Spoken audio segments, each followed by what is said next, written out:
It started with a phone call from my receptionist. Boss, there's a lady here claiming to be from the HOA.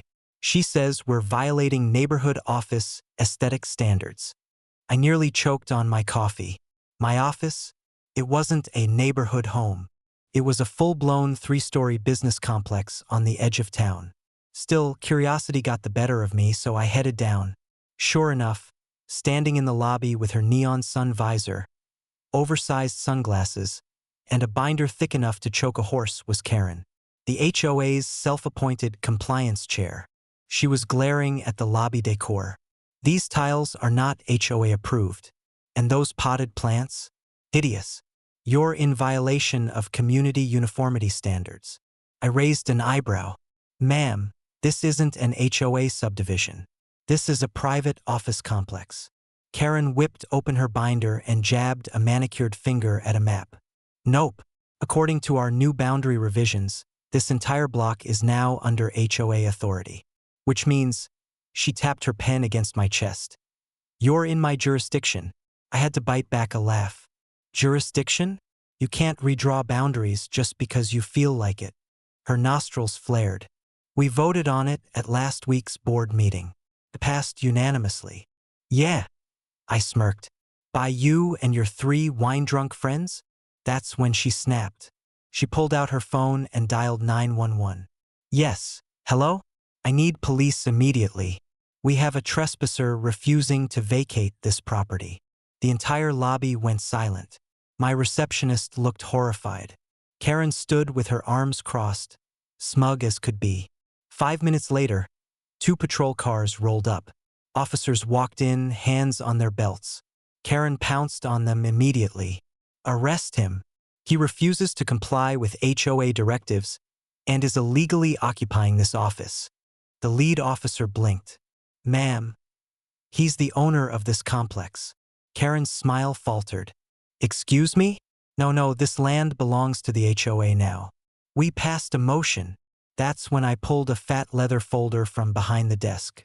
I slapped down the deed, the titles, the corporate paperwork, all neatly signed, sealed, and filed with the county recorder. Actually, I said, leaning in, not only do I own this building, I own the entire block, every suite, every lot, every square foot of pavement you're standing on. This isn't HOA land. It's my land. And guess what? The HOA doesn't have a single legal claim to it. The cops nodded. He's right, ma'am. Private, commercial property. Your HOA bylaws don't mean a damn thing here. Karen's jaw unhinged. She started flipping through her binder, pointing to color-coded tabs. But Section 4A, Uniform Exteriors, Landscaping Restrictions. We have authority. The officer sighed. Lady, the only thing you've got authority over is your own subdivision. If you keep making false claims, we'll be charging you with filing a fraudulent police report. Karen's face turned beet red. She opened her mouth to argue again. But that's when the building manager, an older guy who'd been quietly watching from the side, stepped forward. Funny thing, officers, he said, grinning. This HOA's been harassing tenants for months, sending phony fines, claiming they can tow cars from our lot. We've got security footage, paperwork, everything. The cops looked at Karen. Is that true? Karen sputtered, but the binder in her hands told the whole story. An hour later, Karen was sitting in the back of a squad car, shrieking about tyranny and property rights. The officers drove her off, promising she'd answer to charges of harassment and attempted fraud. The best part? A week later, I got a letter from the county. Turns out the HOA had tried to file an annexation of my office block into their neighborhood. The county clerk had rejected it immediately, calling it legally nonsensical. I had that letter framed in my office lobby.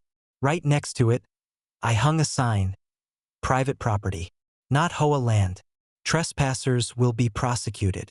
And just to twist the knife, I added a little brass plaque beneath it.